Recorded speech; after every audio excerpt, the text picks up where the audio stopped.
Welcome to Will It Work? I'm Kevin. Today we're looking at the Tandy Memorex VIS entertainment system. They call it the Video Information System for VIS, and it has the Memorex brand on it. But at the time, Memorex was owned by Tandy, which were the Radio Shack people. So a lot of people didn't know that, but yeah, Memorex, Radio Shack, same brand. Okay, so the VIS, the Philips CDI, Commodore CDTV, and a couple of fringe other systems. I think we talked about one not that long ago. Set-top box.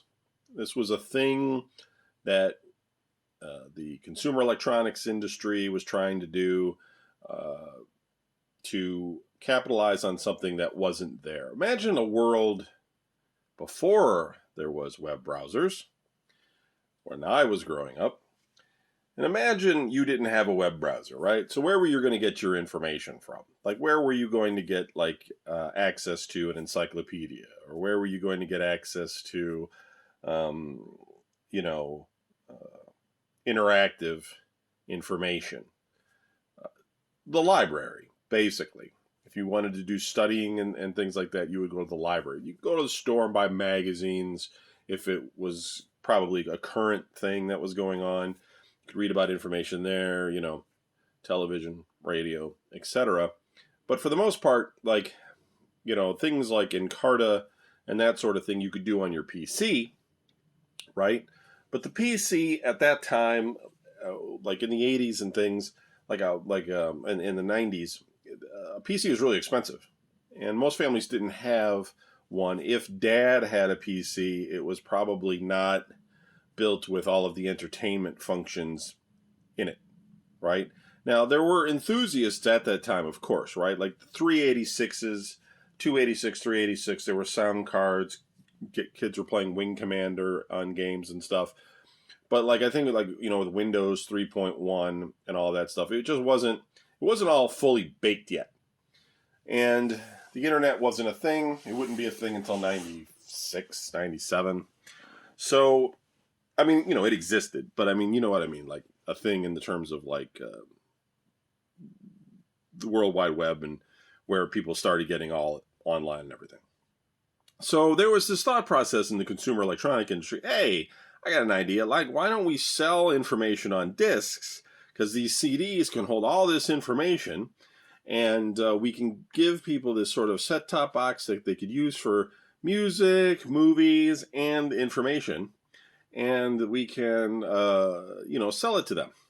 And so a few companies ventured into this space to try and capitalize on that. And, in fact, while this is Tandy Radio Shack, it runs on a version of Windows that was called Modular Windows, and it was only developed for this unit as far as I'm aware of. But it was, Microsoft taking a dip into that market as well. And, the Pippin, right? Apple had the Pippin. That's one we looked at before, where, that was Apple's attempt at the set-top box. Some people call that a game system. It's really not. It was another set-top box that, people had, But the thing is all of these systems failed. They all failed because nobody wanted an educational system sitting on top of the TV, especially for the money that these things were.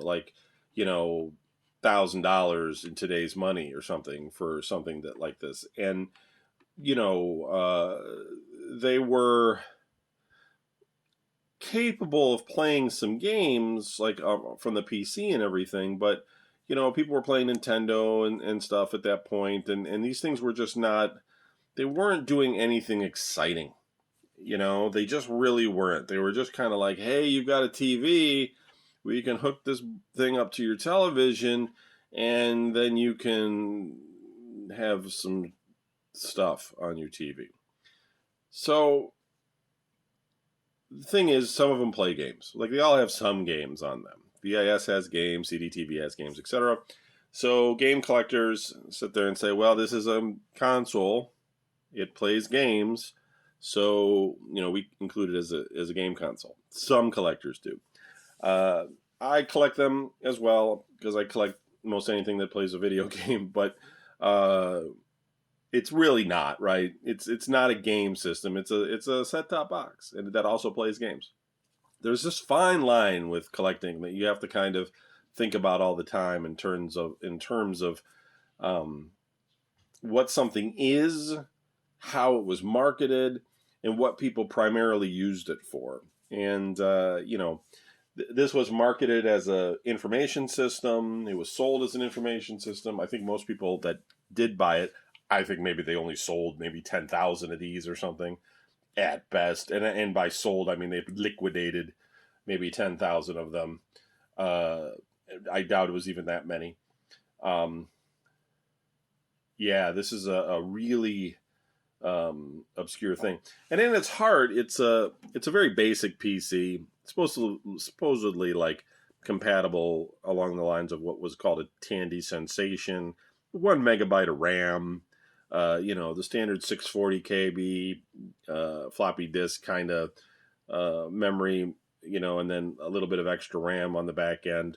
Really limited, but at that time there were games that came out on floppy disk that you could do, and I'm sure there's like, if somebody spent a little bit of time, they could take those games and burn them to a CD. Of course, the difference is you're going to burn like a 1 megabyte disk to a 650 megabyte or 700 megabyte CD to make it work in this thing. It's not worth it. It's just not. It's just a PC with some fancy menus in a case, And this actually will, the way you write games for this or whatever, or write titles for this, is that you can actually tell it, do you want it to boot into Windows, this modular Windows, and run the application, or do you want it to boot into DOS and run the application?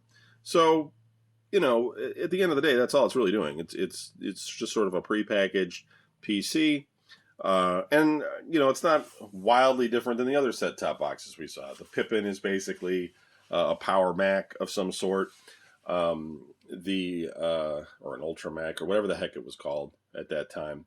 The CDTV was basically an Amiga 500 computer, repackaged in a different design.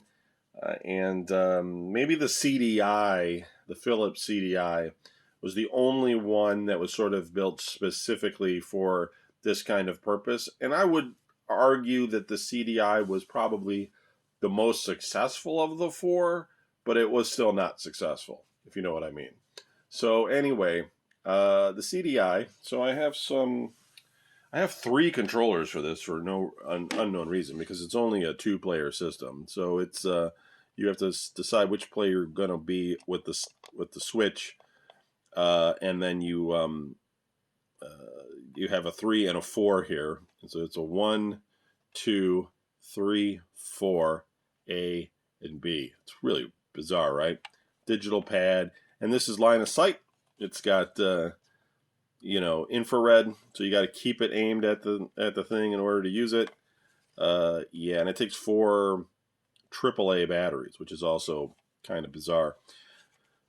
So I got 3. Hopefully one of them works. Hopefully this system works. I've never tried it. I did get a stack of games with it. We have the title sampler, which we'll take a look at. This seems to be, this little bird owl dude seems to be the mascot for the VIS. We have some edutainment stuff like this American Vista, Discover America. We probably won't look at that. We have World Vista. We have Victor, Vector, and Yando, the Vampire's Coffin. So we'll see if the disc is in here. Yes, it is. So we will, maybe we'll take a look at that one because it sounds like it's a game. It could be an edutainment title, but we'll take a look and see. We also have Jesse Bear, What Will You Wear? Woo! You can already tell this. People were lining up to buy this system. Learn to play guitar. Every breath you take and message in a bottle. Woohoo! Fun stuff. And the new electronic cookbook with recipes from the acclaimed Silver Palette series. Yeah. Now, there weren't many titles made for this. There were a few more games, etc. And it's already been redumped onto archive.org. So, all of the discs can be found online and downloaded into one, package if you want. There's not many. I think there's less than 20. And most of them are not games. Most of them are just some sort of edutainment title. And there's not really a homebrew market. I did read one guy's findings on this about how he made a boot disc. But it's all lost to time, basically. I don't think there's dev kits. There's probably some sort of instructions on how to build something for this out there somewhere. Someone has. But for the most part, it's just kind of a dead thing. All right, I'm going to plug it in, and let's hopefully see if it works. If it does, we'll switch over to the video side. If it doesn't, we'll come back right here, and we'll talk about it. All right, here we go. Okay, so here we are with the VIS. Inserted disc or cartridge.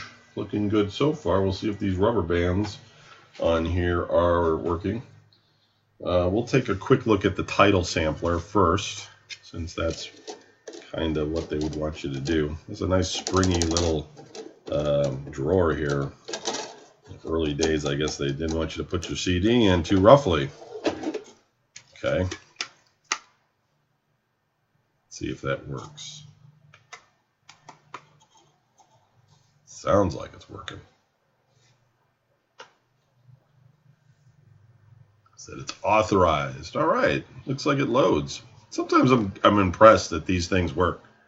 Because I've had plenty of music cassette decks and all kinds of things that have rubber bands in them. And even if you've had any experience with CD inside a PlayStation, or these things go bad all the time, these belts and these old belts. I don't know. A lot of them are still working. It's pretty good.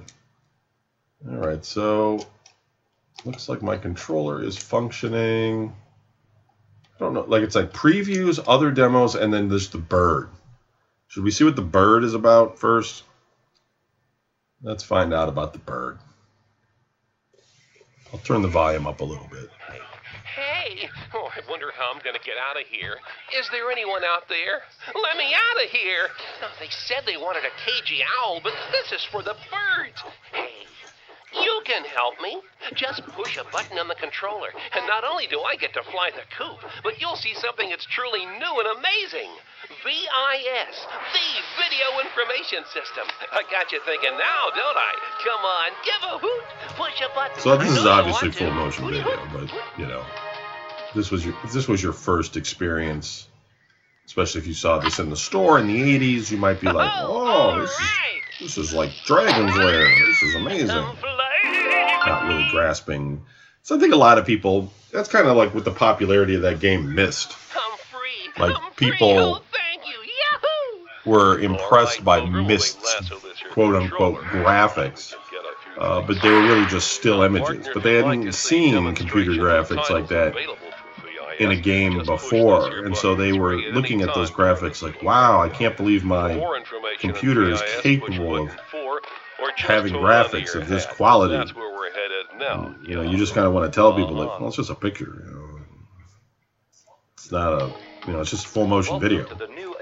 And then most people got it eventually, but I think at first people were just really amazed, because if you go from that 16-bit graphics to this photo quality stuff, and people just had purchased CD-ROMs at that time for their computers when they had them.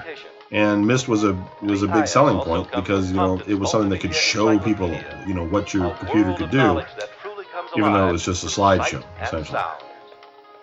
VIS. As a sophisticated culture, all right, so this is just an advertisement thing. Let's see if we can back out of it. Welcome to the new age of information. Welcome to the new age of information. VIS, the Video Information System. Just connect VIS Shut to it off. any TV in your home. Turn it back on.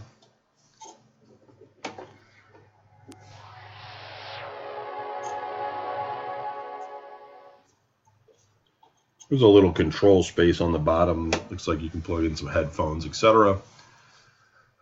Let's see, previews. Is it movie previews or is it game previews? What are we looking at here?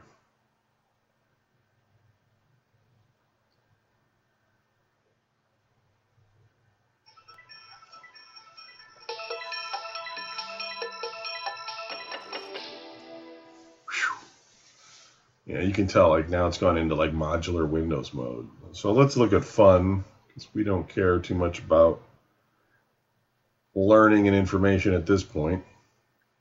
Echo Quest, Great Lives, Inspector Gadget, Kid Fun, King's Quest V, that was a pretty common PC game from Sierra. Meeting of Minds, Race the Clock, and Space Quest 4. Let's look at Space Quest 4. I don't think this came out. Well, it came out, but I don't think it came out for the VIS. Blast off into spaced-out sci-fi fun with Space Quest, Roger Wilco, and the Time Ripper. It gives you some idea of the graphics of the time in a, you know, it looks like your typical 16-bit. You know, they're showing you all the animated parts, of course, not the actual gameplay, but Hot on his trail are the sequel police, a band of outer space stormtroopers who are out to make this Roger's last adventure. Roger has to look sharp and think quick, or the universe as we know it is toast. let's look at King's Quest V as well. Maybe that'll show us some actual graphics. They really don't want to show you the graphics. They really don't. Sierra lets you explore exceptional adventures for the entire family. Like King's Quest, absence makes the heart go yonder. From Roberta Williams, creator of the animated adventure game and the best-selling authoress in I was never a fan of these games because the puzzles that they came up with were not logical. is more exciting than ever on VIS. And a lot of adventure games drifted in that territory. They wanted to come up with challenges, but they made no logical sense in terms of what you were trying to accomplish. They just were obstacles that you had to get around. And they did that, I think, to slow gamers down, so gamers wouldn't feel like they were, you know, just blowing through the game in like a couple hours. But unfortunately, for people like me, that wasn't a die-hard adventure gamer or whatever, I found them to be lacking. All right, so title sampler. I don't know. We could have looked at that third thing, I suppose. But let's look at this one game so we can just move this along here. This Vector, and Yando. Who was this made by? Sanctuary Woods Multimedia Corporation from Canada. Interesting. It's like you wonder how they got involved in the VIS thing in the first place. You know, were they part of Tandy Corporation? And or were they, you know, I don't know. It's like, how would you get involved in something like this? You never heard about it before? You were at a trade show, Radio Shack sold you on it. Authorized Video Information System.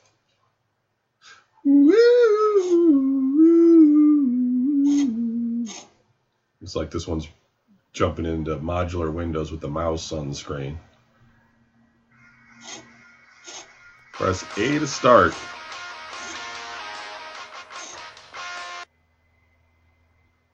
See what you guys were all missing when you were young? Could have been playing this. Your friends are all playing like Super Nintendo. You got the Vampire's Coffin. Means I gotta move over the mouse. It's the introduction. I gotta like select the introduction?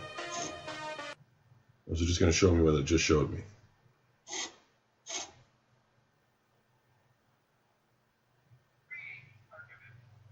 Greetings, Archivist. This is the curator speaking. What? Welcome back to the magnificent Museum of Fantastic Phenomena. Our continuing artifact retrieval program has been very successful thanks to your What? efforts. All right, can we go The back? Gallery of the Supernatural, Gallery of Strange Science, and Gallery of Alien Oddities have all Please, can we benefited. just go back to where we were? Thank you. We never want to. Don't ever put that on again. It's probably like a choose your own adventure thing. It's probably all full motion video. I probably have nothing here that can just show us. Boy, Ando, this sure is a Yeah. creepy neighborhood. Maybe we should Let's have go checked right. those coordinates after all. Already did, Victor. Oh my This God, the is dog the right talks. time and place. This is horrible. Well, where to now? That castle looks Go way to the cool. graveyard Let's and go die. there. That village looks a lot more inviting to me. What do you think? Please Archivist? go this way. What's this do? Let's do anything. No. What's this? Blood pressure? Oh, I can click on stuff. The backpack is empty. How about this path? Can I go here? There? Can I go that way? The, Good choice, Archivist. oh my God, Maybe just we can go get in. something to eat. Just talking about mist. See? They seem friendly. I mean, they're not throwing That's rocks horrible. or anything. This is horrible. Maybe we should find the entrance to the nearest exit. Let's kill this. Let's eject the game while it's in play. Yeah, it looks like it just resets itself. Wow, Victor Vega. Victor, no wonder I never heard of this game before. No wonder no one ever heard of this game before. My God. This is awful. It's for kids. That's what you want to say. But I was a kid once too, and I probably would have cried playing that. Let's really quickly, just since we're here, why don't we go ahead and just look at this American Vista just to see what these edutainment things actually look like. I realize it's not a game, but when else are we ever going to look at this? Never, never, ever again. You can go on YouTube and do a few searches. There's a few people out there. There's a promotional video out there too for this that some people have put together. Authorized Video Information System title. After this, I'm going to go get my second COVID shot downtown in Cleveland. And then I'm going to come home and I'm probably going to just chill out for a couple days. Dating myself here. If this is like 2052 when you're watching this, well, still dealing with COVID here. States, U.S. bookshelf, maps, and topics. I don't know, man. Select a state. This is amazingly terrible.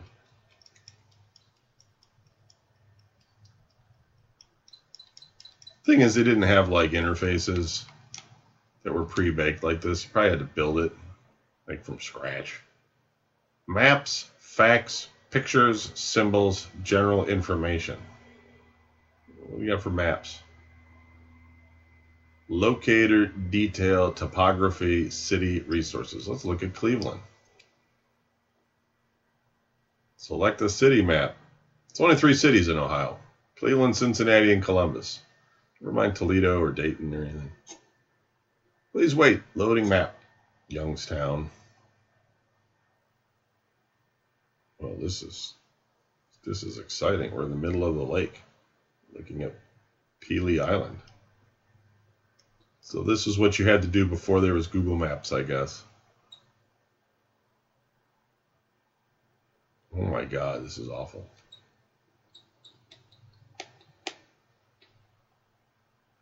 Okay, so this isn't even Cleveland. We're in Lorain. Got to go east now. Your hero Kevin here lives somewhere around where that 271 marker is, but a little bit further south. Maybe where like that red line is under the 271 or something. Somewhere around there. This map isn't... I mean, what is this map good for? Like, what would you use this for? Highways? It's terrible. It's like somebody took a picture of a road map and zoomed it in really big.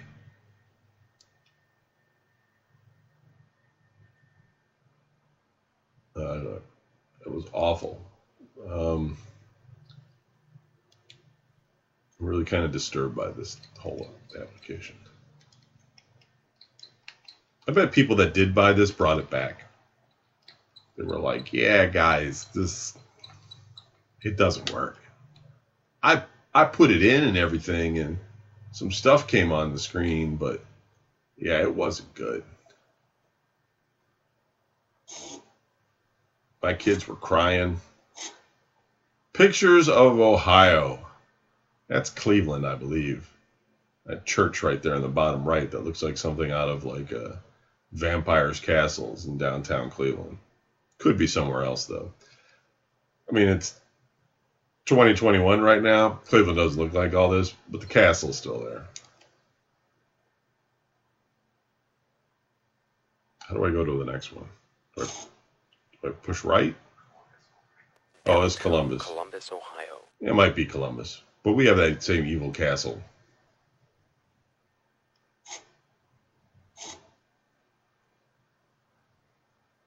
I don't know what it's... Downtown Columbus, Push right and it says downtown Columbus, Ohio. Right. How do I see the next one?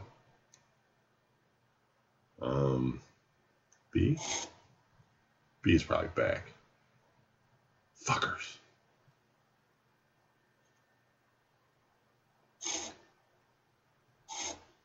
Do you think this is a game console? Do you?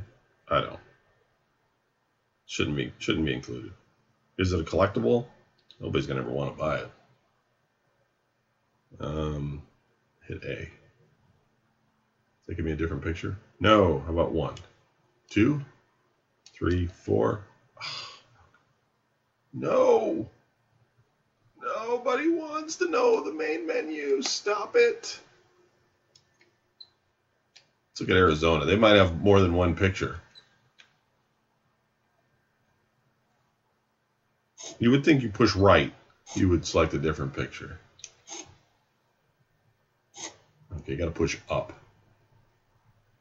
Yep. It's like Arizona, all right. It's about as exciting as watching somebody's vacation slides. It used to be a thing back in like the 60s and 70s, maybe even earlier than that. You would go out with your camera, your film camera, and you would take pictures. And then you would take your film to the processor, and you would be like, I'd like to get some slides made of these. And they would put the film on little slides that were transparent, and then you could put them into a projector, which was just a bright light and a lens, and throw it up against the screen and see your pictures all giant on the screen. You've probably seen something like this, on TV shows or something, if you're young. And, it's not much different than you now just taking a picture on your phone or whatever and throwing it up on the TV. It's just that back in the day, you had to pay for each picture to put on a slide, and then you could throw it up on the TV. And the worst thing about cameras back then was that you would take pictures and you would pay to get them put on, cardstock or made into slides or whatever, but you didn't know what they were, what you had. And a lot of times you just had your thumb in the way, or they were washed out or dark. I would say a good 1/3 of people's pictures were just garbage. You would just end up throwing them out. But you paid for every one. It was crazy. And it wasn't cheap. It wasn't like you're breaking the bank to do it or anything, but, it's not unusual to spend like in today's money, it would be like if you took like 12 pictures, like with the film and the development, and to put it on the cardstock, it would probably run you about $20, like for 12 pictures. Think about that. 12 pictures that you didn't get to look. You just pointed the camera in a direction and pushed the button, and you have no idea if what you saw in the viewfinder is what the camera captured. It's crazy. It's just crazy. And that went on for what, 100 years or something like that, basically, until we got to digital. It's nuts. VIS, though, this could have single-handedly killed the set-top box market all by itself. Absolutely terrible. And I don't know how things like this even got out of the drawing board. Like, people just wanted to be part of, like, companies wanted to be part of something, but didn't even know what they were trying to be part of. Like, they just had no idea what they were doing with this kind of thing. It was just like, it just was all in motion at the time, and nobody had a plan. Just go with it. And this is what happens. We want to be first. We don't want to miss it. I guess at the end of the day, based on the timing of when this came out, like, you did get a CD player with it, which CD players were still kind of expensive. And, I'm sure it's a decent music player. So it wasn't a total loss, because at that time CDs were the thing and they were new, and people were collecting music, so you could use this as your CD player at home, and it had all the outputs to connect it up to a hi-fi system, and with the visual screen. I'm kind of curious just to see, since we have it here, if it has any sort of a display when I put a music disc in. Let's put in our old faithful turnbuckle disc here and see what it does. I know there's not going to be a light show or anything, but I wonder if it's going to show us what track we're on or anything like that.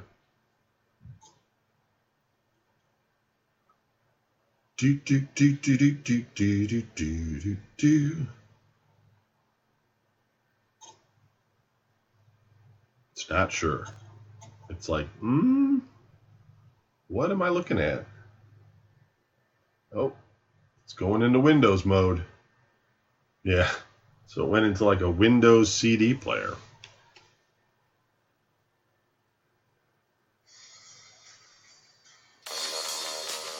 You could name the disc. It's kind of weird. I doubt it saves it anywhere. I don't think this has any kind of non-volatile RAM in it.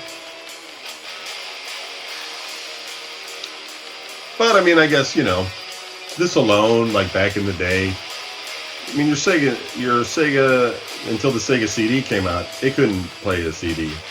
And your Super Nintendo certainly couldn't. We didn't get the CD systems for quite a while, and so CD was pretty new at the time. So, I'm not saying that's any reason to buy this. It's not. I'm just saying, like, if you did buy one, at least you got a CD player out of it. All right, well, that's it for this episode. We'll count it as a console in the collection that works, but just kind of like with the TV games, I don't really consider it a video game console, but for the sake of the count, we'll include it. It's a working one, and it's a keeper.